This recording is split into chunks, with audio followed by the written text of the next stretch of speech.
Muy buenos días, muy buenas tardes, muy buenas noches. Dios les bendiga. Mi nombre es Dani Córdoba, el siervo inútil. Esta es la segunda serie de respuestas para Gibran. Y yo nunca he tenido respuestas, ¿verdad? Para todas las clases de preguntas. Y nunca las tendré. Quien tiene las respuestas es la Biblia. Y estoy maravillado porque de aquí de la Biblia, en cuanto a doctrina y en cuanto a las prácticas, ¿verdad? En cuanto a la fe, las respuestas están en la Biblia.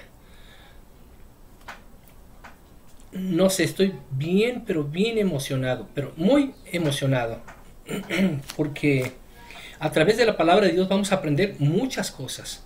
Como lo dije antes, a mí Dios me enseñó que si yo leía la Biblia, yo podía entender todas las doctrinas de cualquier religión.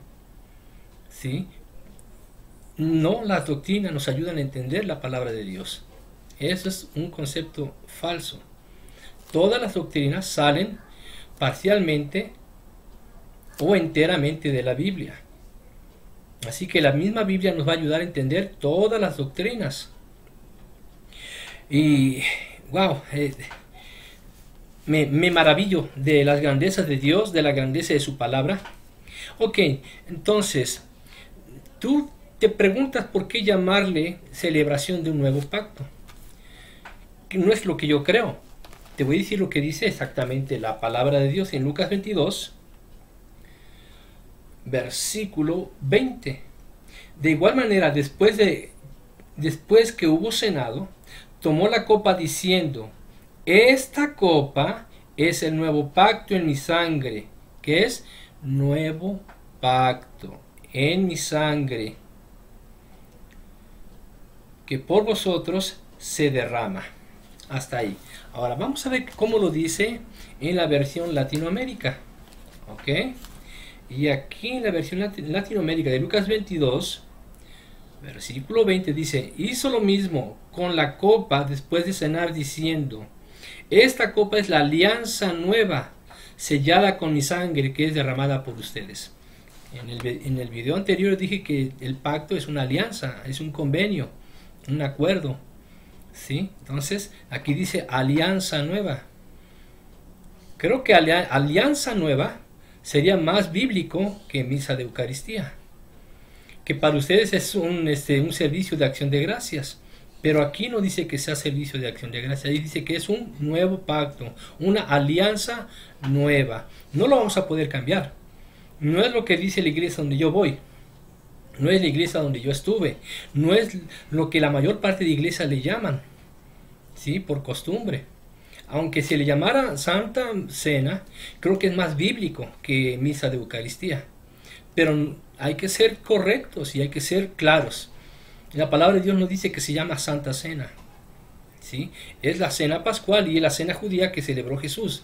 La que hacemos nosotros no es la Pascua judía, no. No, porque no comemos cordero, no comemos hierbas aromáticas ni amargas, solamente el pan y el vino. Ahora, ahí está la respuesta. No es lo que yo creo ni mis creencias, es lo que dice la palabra de Dios. Así que podemos llamarle nueva alianza o nuevo pacto. Y se les llama celebración porque tiene que ser de un tiempo, ¿sí? De acto. Aquí no dice cuántas veces, ¿sí? Aquí dice las veces que se practiquen, ¿ok? Bueno, ahora, símbolo. El pan simboliza a Cristo, pero no es Cristo. Voy a responderlo más adelante, ¿sí? Pero voy a recalcar, sí, simboliza a Cristo. ¿Por qué? Porque es una metáfora, ¿sí? Es en sentido figurado de lo literal. Y ahorita lo vamos a explicar cómo. La palabra de Dios es muy explícita, muy explícita. ¿Sí? Jesús es puerta real. Bueno, como lo dije, si vamos a pensar que Jesús es una puerta, yo me le voy a hincar a la puerta, me le voy a postrar a una puerta. No, yo estoy de acuerdo contigo en esto, Gibran, es el acceso. Cuando Jesús dijo, soy la puerta, quiso decir que Él es el acceso, ¿sí? Entonces, no es una puerta literal, es el acceso, la entrada libre, ¿sí? Dice en la Biblia que cuando Jesús murió, ¿verdad? Tembló la tierra, dice que el templo, ¿sí? Se sacudió y que el velo fue rasgado en dos. Ese velo impedía el acceso del pueblo al lugar santísimo. Ahora dice la Escritura que nosotros tenemos acceso al lugar santísimo.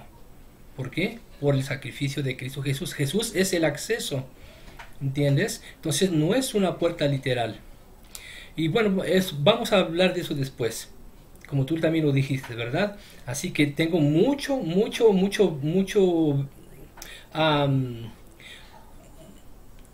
fundamento bíblico para decir lo que digo.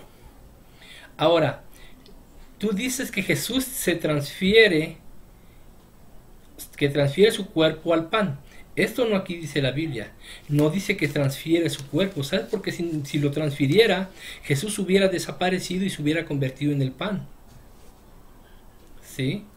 Se hubiera convertido en el pan. Jesús estuvo ahí hasta la muerte de la cruz. O sea que no transfirió su cuerpo. Eso es muy distinto. Y ahorita lo vamos a probar con la Biblia. Pero estoy recalcando lo que afirmo y lo que creo, de acuerdo a las Escrituras. Entonces, como yo no tengo la respuesta, te la voy a mostrar con la Biblia. Ahora, el cuerpo, sí, es la iglesia. Ahora, ¿qué fue lo que entregó Jesús? Jesús entregó, el pan no se entregó solo. ¿Sí? Jesús entregó el pan. ¿Sí? Y se lo entregó ¿a quiénes? A los apóstoles. Jesús le está dando la iglesia ¿a quiénes? A los apóstoles. Ahorita lo vamos a probar también con la Biblia. ¿Sí? Entonces, todo eso que yo te estoy diciendo tiene mucho sentido. Porque el pan no se dio solito. Jesús dio el pan. Dice ahí que por ustedes es dado. Vamos a ver, fíjense bien lo que dice.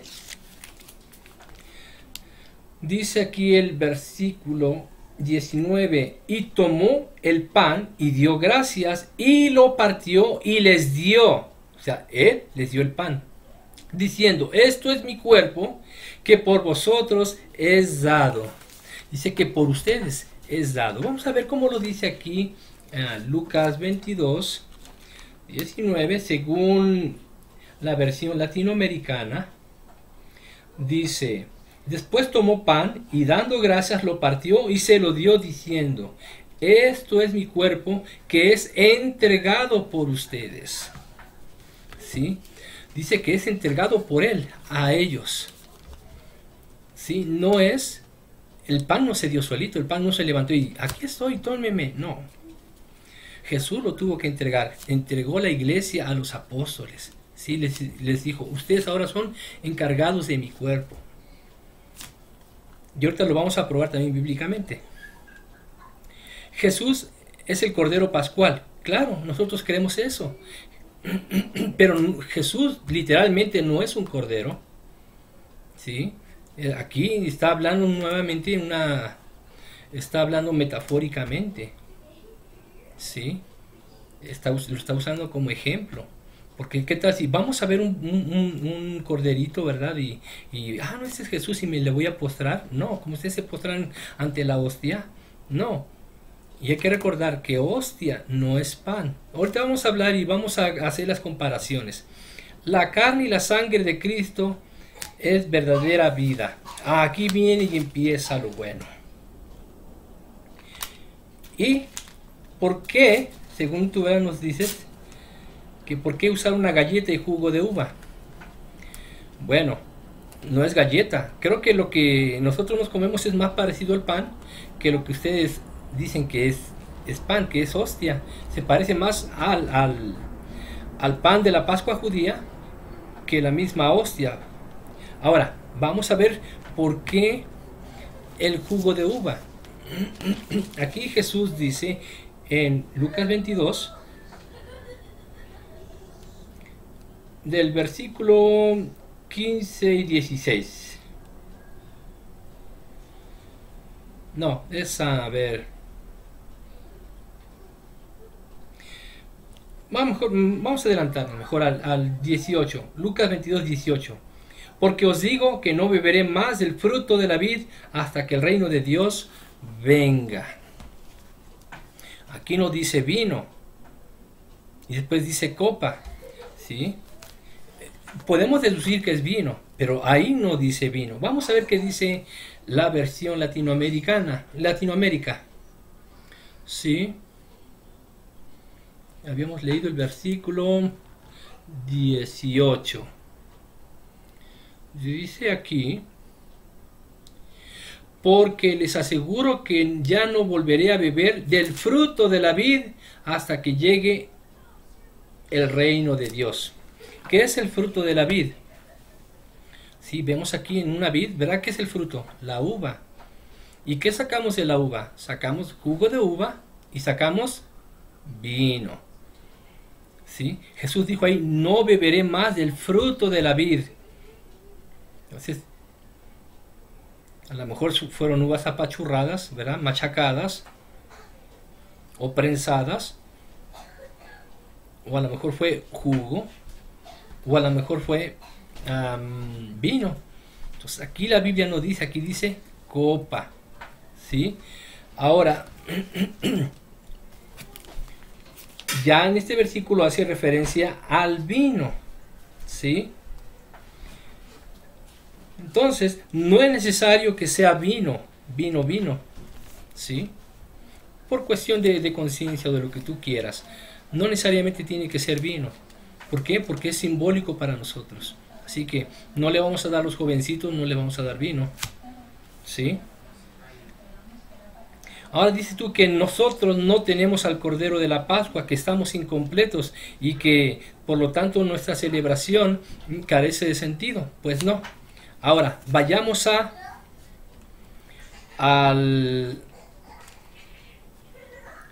la Biblia. ¿Sí? Bien importante. Wow, yo me maravillo. Y ustedes se van a maravillar también. Tanto como yo me maravillo. En San Juan 6, vamos a ver, este texto es muy usado por los católicos para decir que hay que comer el cuerpo y beber la sangre, o comer la carne y beber la sangre. Bien importante esto, cheque, porque aquí Jesús le da la respuesta a nosotros los cristianos, a los judíos y a los católicos. ¿Sí? Que lo entienden todo literal. Vamos a leerlo del versículo, vamos a ver, del 48 en adelante. Esto está bien interesante. Tomen nota porque esto es bien, pero bien importante. Dice aquí San Juan 6 del 48 en adelante: yo soy el pan de vida. Vuestros padres comieron el maná en el desierto y murieron. Este es el pan que desciende del cielo, para que el que lo come no muera. Yo soy el pan vivo que descendió del cielo. Si alguno comiere de este pan, vivirá para siempre. Y el pan que yo daré es mi carne, la cual yo daré por la vida del mundo. ¿Ya ves, protestante? Ahí está bien clarito. Wow, sigamos leyendo. Entonces los judíos contendían entre sí diciendo: ¿cómo puede este darnos a comer su carne? Wow. ¿Quiénes dijeron aquí? Los judíos. Contendían entre sí diciendo: ¿cómo puede este darnos a comer su carne? Los judíos lo entendieron literalmente. Este quiere que nos comamos su carne. 53. Jesús les dijo: de cierto os digo, si no coméis la carne del Hijo del Hombre y bebéis su sangre, no tenéis vida en vosotros. ¿Ya ves, protestante? Ahí está bien clarito. Claro, si así lo leemos y nada más leemos parcialmente, parece que eso dice. Sigamos la lectura. 54. El que come mi carne y bebe mi sangre tiene vida eterna, y yo le resucitaré en el día postrero. ¿Ves? Protestante, hay que seguir leyendo, calmados, tranquilos. Porque mi carne es verdadera comida y mi sangre es verdadera bebida. El que come mi carne y bebe mi sangre, en mí permanece y yo en él. Como me envió el Padre viviente, y yo vivo por el Padre, asimismo el que me come, él también vivirá por mí. ¿Ya lo viste, protestante? Sigamos leyendo, porque aquí viene lo más interesante. Como me envió el Padre viviente, y yo vivo por el Padre, asimismo el que me come, él también vivirá por mí. Este es el pan que descendió del cielo, no como vuestros padres comieron el maná y murieron. El que come de ese pan vivirá eternamente. ¡Wow! Interesante. Al oírlas, muchos de sus discípulos dijeron: dura es esta palabra, ¿quién la puede oír? Aquí vamos a hacer una pausa. La mayor parte de sus discípulos, hay que recordar que él tenía 60 discípulos, ¿ok? Y estas personas dijeron: dura es esta palabra, ¿quién la puede oír? ¿Qué era lo duro para ellos? Lo duro era entender que tenían que comer la carne de Cristo y beber su sangre. Ellos lo entendieron literalmente, por eso es que era duro para ellos aceptarlo. Ahora, sigamos la lectura. Esto fue en el versículo 60. En el 61 dice: sabiendo Jesús en sí mismo que sus discípulos murmuraban de esto. ¿De qué murmuraban? Este hombre quiere que nos comamos su carne y quiere que bebamos su sangre. Eso está duro, eso está difícil. No lo podemos digerir, no lo podemos entender, no lo podemos comprender. ¿Cómo él quiere que hagamos eso? Nosotros no somos caníbales, pero Jesús, vea lo que dice aquí. Sabiendo Jesús en sí mismo que sus discípulos murmuraban de esto, les dijo: ¿esto os ofende? ¿Qué los ofendió? El que les dijera que tenía que comer su carne y beber su sangre. Fíjese bien lo que dice aquí, el versículo 62. Pues que si vieres al Hijo del Hombre subir a donde estaba primero. El 63, vea, aquí está la respuesta de todo. El Espíritu es el que da vida. La carne para nada aprovecha. Las palabras que yo os he hablado son espíritu y son vida. ¡Wow! ¿Ya vio dónde está la razón de todo? No es la carne ni es la sangre. No es. Jesús ha estado hablando del sacrificio del Cordero en la Pascua. Estaba hablando del pan que se come en la Pascua. Estaba hablando de las hierbas aromáticas o las hierbas amargas que se comen en la Pascua. Jesús estaba hablando, ¿sí?, del vino que se toma en la Pascua. Él estaba hablando de la Pascua entera. Entonces lo que Jesús le estaba diciendo: yo soy la Pascua. Enteramente le está diciendo: yo soy la Pascua. Por eso es que dijo que tienen que comer su carne y beber su sangre. Pero ellos entendieron que se refería a Jesús. Exactamente como hoy los católicos se lo entienden. A diferencia de los judíos que dijeron: no, nosotros no nos vamos a comer su carne y su sangre. No. Pero los católicos que dicen: sí, nosotros sí. Nosotros sí nos vamos a comer a Jesús. Nos vamos a comer su carne y nos vamos a beber su sangre. Ese es el pensamiento del católico. Ven, aquí está la respuesta de todo. Jesús dijo, y lo volveré a leer, ¿sí? Para que vean que no estoy mintiendo yo. Esto lo dice la palabra de Dios. Versículo 63.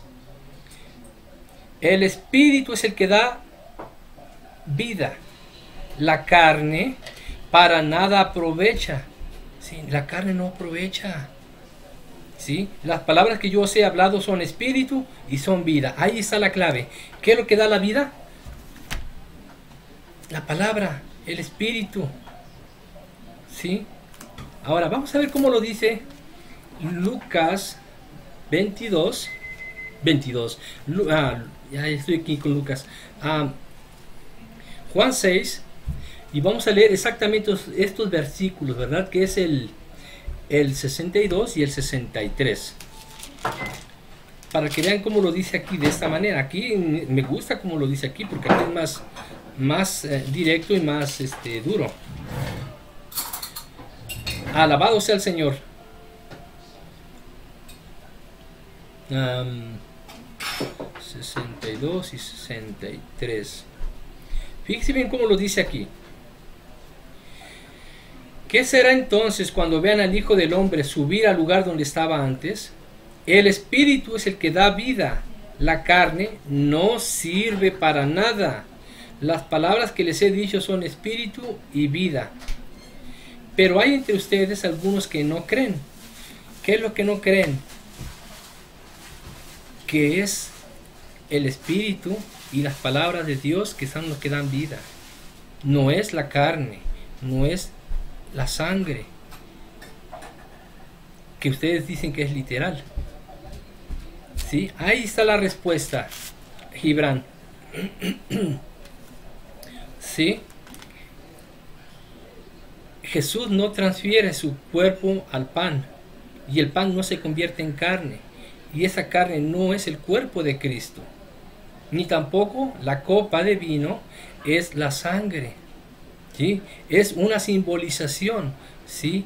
Está diciendo que representa a su cuerpo y representa su sangre, pero no lo es.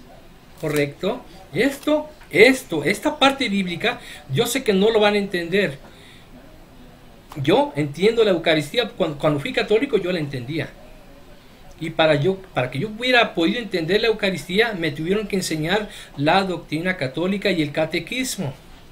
Para que tú entiendas la celebración del nuevo pacto, Gibran, tienes que leer la Biblia. Muy diferente. Ahora, veamos y continuemos respondiendo tus preguntas. ¿Sí? Ahora, estamos de acuerdo que Jesús es el Cordero Pascual. Ahora, ¿por qué usar galleta y jugo de uva? ¿Sí? En estas imágenes voy a presentar que lo que nosotros usamos para la celebración del nuevo pacto es mucho más parecido al pan que se usa en la Pascua judía hoy en la actualidad. Muy diferente a lo que se ve que es la hostia. Entonces tú dices que son galletas lo que nosotros tenemos, pues parecen más galletas las hostias que el pequeño pan que nosotros utilizamos. Ahora, viene una parte bien importante. Tú dices que porque como no creemos que el pan es Jesús, la celebración de nosotros está incompleta, no tiene sentido. ¿Sí? Bueno, pues déjame decirte que estás equivocado. Jesús ya, Él hizo el sacrificio una vez y para siempre. Nosotros no necesitamos crucificar otra vez al Señor. Ustedes lo que hacen es crucificar otra vez al Señor. ¿Sí? Yo recuerdo que una vez el padre, ay, ¿cómo se queda la palabra padre? El sacerdote nos dijo que la misa es la misa de Eucaristía es la misa del sacrificio. Y yo le pregunté, ¿y por qué es la misa del sacrificio? Dice, porque volvemos a presentar a Jesús en la cruz. Ah, caramba, pero a ver, ¿qué significa sacrificio? Que sacrificio significa matar a alguien, eso significa sacrificio. Ah, caramba, o matar a algo, un animalito. Y entonces volvemos a matar a Jesús en la cruz. Dice, sí, esa es la simbolización. Y dijo él, simbolización. Ah, caramba. Interesante, eso lo dijo el sacerdote. Tal vez no lo digan todos, pero bueno, vamos a estar de acuerdo en esto, Gibran, porque tú eres católico. Y en algún momento habrás oído que le digan que la misa de Eucaristía es la misa del sacrificio. Y eso no lo vas a poder negar. Y no puedes decir que estoy mintiendo porque yo fui católico. Ahora, la palabra de Dios dice que el sacrificio de Jesús fue uno y para siempre. Nosotros no necesitamos volver a sacrificar a Jesús. Y esto lo vamos a leer en Hebreos. En Hebreos tengo ¿cuántas citas para hablar de esto? Tengo 1, 2, 3, 4, 5. Son 5 citas, pero las lecturas son más largas. Así que vamos a ponerle mucha, pero mucha atención. ¿sí? Primeramente vamos a leer Hebreos 7, versículo 27. Esto está bien interesante, ¿eh? Bueno, vamos a leerlo desde el 26. Porque tal sumo sacerdote nos convenía, ese es Jesús, santo, inocente, sin mancha, apartado de los pecadores y hecho más sublime que los cielos. ¡Wow! Que no tiene necesidad de cada día como aquellos sumos sacerdotes de ofrecer primero sacrificios por sus propios pecados y luego por los del pueblo, porque esto lo hizo una vez para siempre, ofreciéndose a sí mismo. ¿Oíste? Esto lo dice Hebreos 7:27. Esto lo hizo una vez para siempre, ofreciéndose a sí mismo. Ahora vamos a ver Hebreos 9:12. En Hebreos 9:12, bueno, vamos a leerlo desde el 11 también, un poquito antes. Pero estando ya presente Cristo, sumo sacerdote de los bienes venideros, por el más amplio y perfecto tabernáculo, no hecho de manos, es decir, no de esta creación, y no por sangre de machos cabríos. ¿Ves que aquí la sangre no tiene nada que ver? Ni de becerros, sino de su, fíjate bien ahí, sino por su propia sangre, entró una vez para siempre en el lugar santísimo, habiendo obtenido eterna redención. ¡Wow! ¿Ves? Una vez y para siempre. ¿Sí? Entró en el lugar santísimo, habiendo obtenido eterna redención.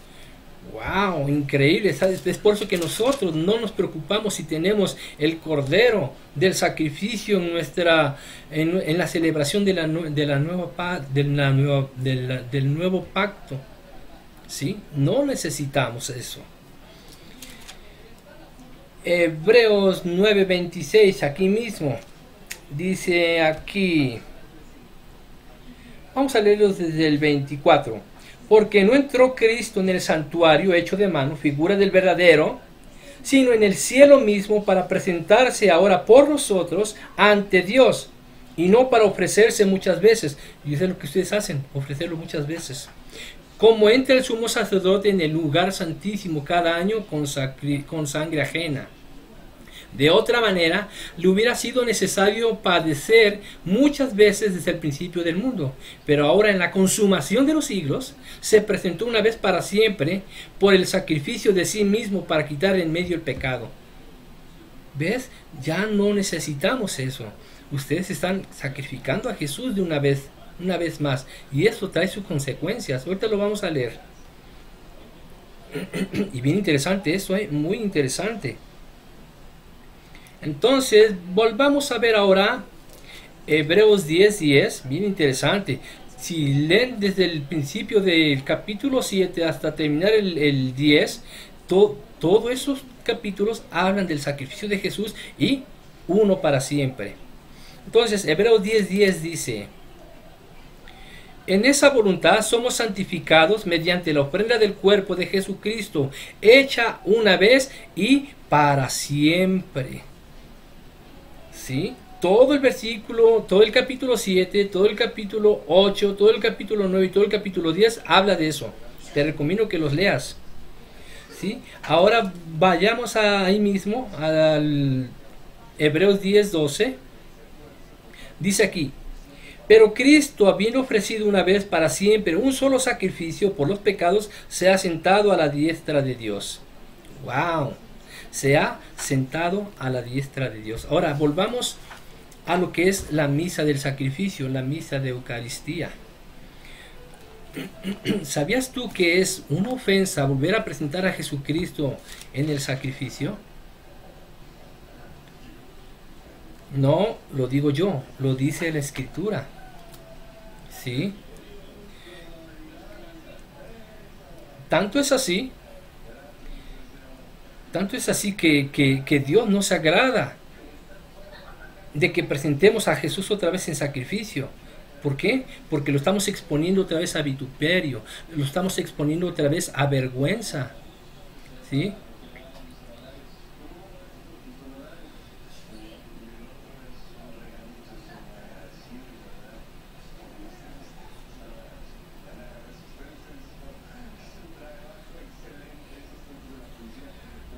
Ok, Entonces aquí vamos a ver en Hebreos, Hebreos 6, del trasfondo que tiene esto de presentar otra vez a Jesucristo en el sacrificio. Hebreos 6 del 1 en adelante dice: por tanto, dejando ya los rudimentos de la doctrina de Cristo, vamos adelante a la perfección, no echando otra vez el fundamento del arrepentimiento, de obras muertas en la fe en Dios, de la doctrina de bautismos, de la imposición de manos, de la resurrección de los muertos y del juicio eterno. Y esto haremos si Dios en verdad lo permite, porque es imposible que los que una vez fueron iluminados y gustaron del don celestial y fueron hechos partícipes del Espíritu Santo, y asimismo gustaron de la buena palabra de Dios y los poderes del siglo venidero, y recayeron, sean otra vez renovados para arrepentimiento, crucificando de nuevo para sí mismos al Hijo de Dios y exponiéndole a vituperio. ¡Wow! ¿Sí? Cuando ustedes hacen la misa del sacrificio, están presentando otra vez a Jesús en el sacrificio, en su muerte. Y recuerden que Jesucristo casi llegó desnudo a la cruz. Esa fue la vergüenza más grande que le pudieron haber hecho. ¿Sí? Ahora vamos a ver lo terrible de estar jugando con esto. Que, aquí viene algo bien terrible, ¿eh?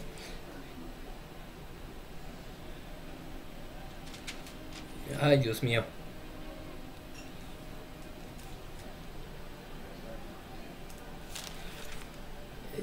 Está dura esa palabra. Dice en Hebreos 11 del 26 en adelante: porque si pecaremos voluntariamente después de haber recibido el conocimiento de la verdad, ya no queda más sacrificio por los pecados.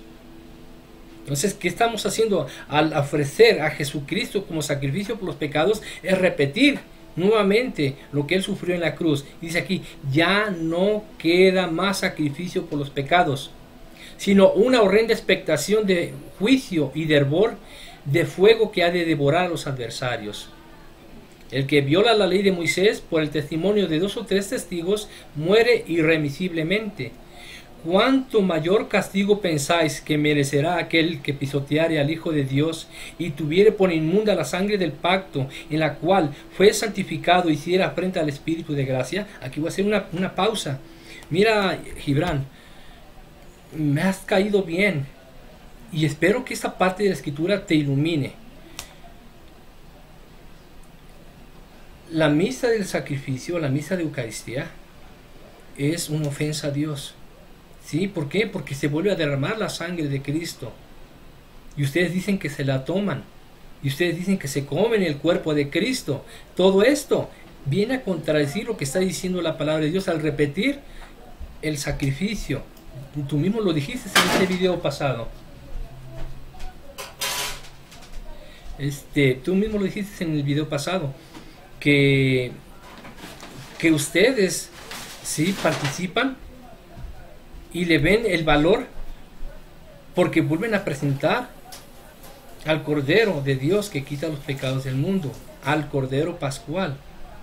Eso es una ofenda. Y fíjate lo que dice aquí, ¿verdad? Por derramar nuevamente la sangre de Cristo en la cruz, en el sacrificio, dice aquí: ¿cuánto mayor castigo pensáis que merecerá el que pisoteara al Hijo de Dios y tuviere por inmunda la sangre del pacto en la cual fue santificado, hiciere afrenta al Espíritu de gracia?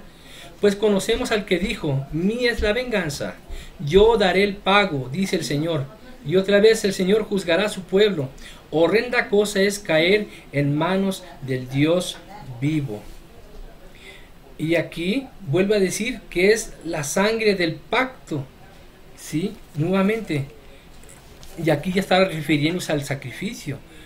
Y lo que hizo Jesús en la cena pascual, ¿sí?, fue la representación del nuevo pacto, de su sacrificio. Está bien claro, Gibran, muy claro. Ah, yo sé que va a ser duro esto para ti, Gibran. Y yo, en lo personal, me gustaría que de veras lo entendieras como está escrito y vieras lo serio que es esto. Ojalá, ojalá. Pero como dice la escritura, no es del que quiere ni del que corre, sino del que Dios tiene misericordia. Jesús dijo, nadie viene al Padre si no es por mí. Y eso, Jesús es el acceso.